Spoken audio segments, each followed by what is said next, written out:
देखिए, वर्तमान में जो कांग्रेस की सरकार हिमाचल प्रदेश में बनी है, जो फाइनेंशियल मैनेजमेंट है वो उस पे बिल्कुल बुरी तरह से उनकी जो है पोल खुल गई है।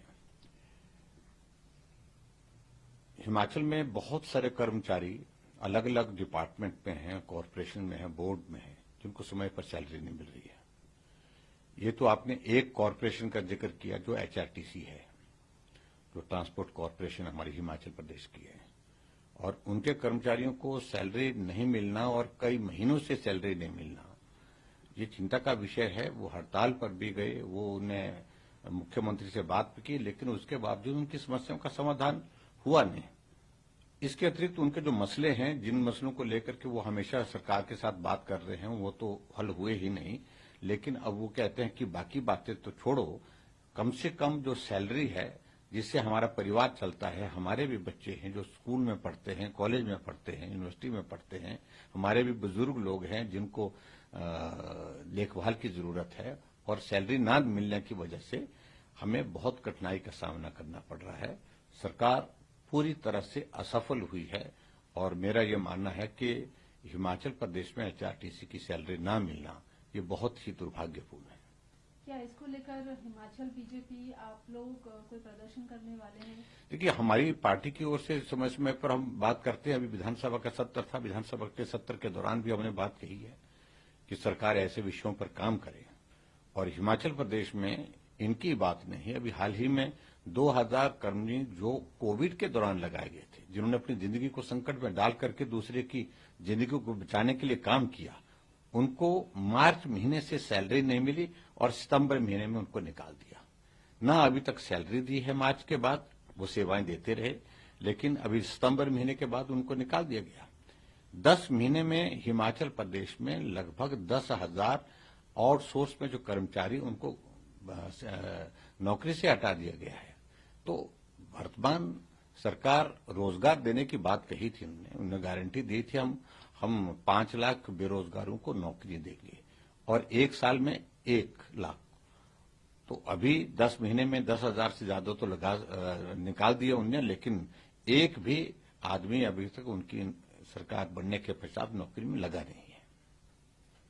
असम के सीएम कह रहे हैं कि जो उदयनिधि स्टालिन का बयान था या जो ऑपोजिशन का बयान है सनातन को लेकर, वो फिर से क्लैरिफाई कर रहे हैं कि जैसे सूर्य है वैसे सनातन धर्म भी कभी समाप्त नहीं हो सकता है।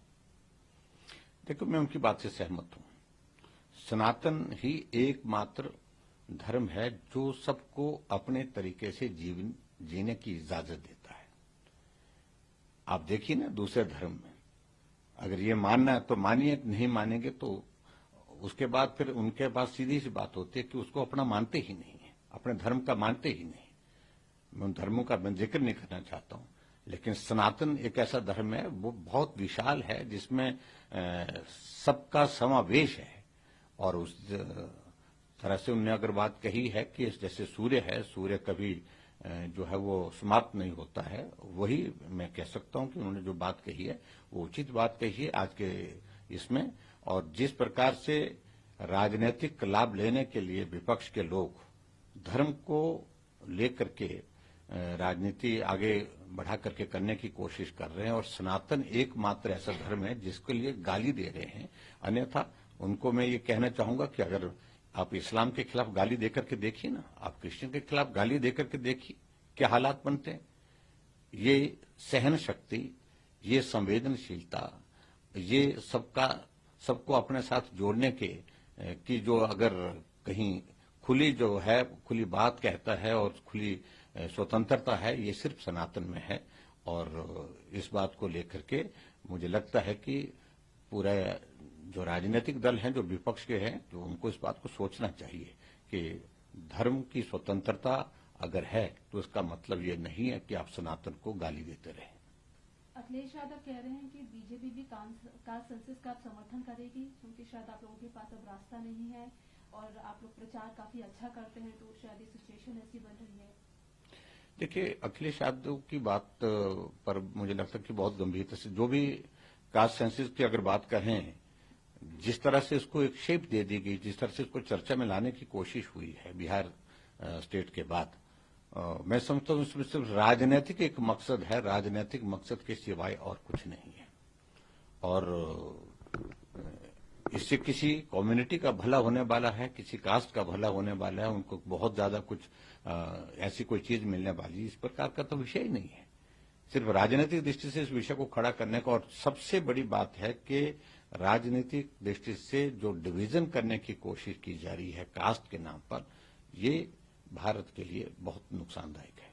आखिरी सवाल है, कई राज्यों में चुनाव होने हैं, मध्य प्रदेश की बात की जाए, राजस्थान की बात की जाए, आप लोग बीजेपी कितना समझ रही है जीतेंगी? क्योंकि कांग्रेस क्लेम कर रही है कि दोनों ही राज्यों में आप बीजेपी ने कोई काम नहीं किया है, मध्य प्रदेश में तो आपकी सरकार भी है, राजस्थान में भी आप लोग पॉलिटिक्स कर रहे हैं, ऐसा वो कह रहे हैं, आपके पास कोई चेहरा नहीं है।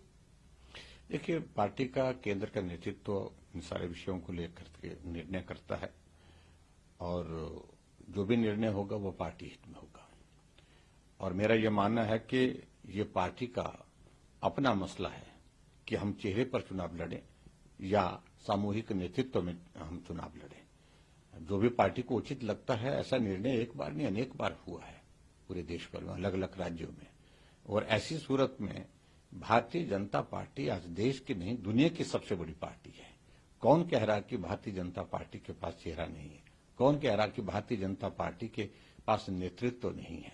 लेकिन पार्टी की हर चुनाव के लिए अलग स्ट्रेटजी होती है, और अपनी स्ट्रेटजी पार्टी का केंद्र का नेतृत्व तय करेगा। ऐसे में इन सारी चीजों का कोई अर्थ नहीं है। हम जीतेंगे, राजस्थान तो बहुत बड़े बहुमत के साथ जीतेंगे, और मध्य प्रदेश भी जीतेंगे, और 18 साल का वहां पर भारतीय जनता पार्टी का शासन का कार्यकाल पूरा होने के बाद फिर 5 साल की सरकार भारतीय जनता पार्टी की वहां पर भी बनेगी।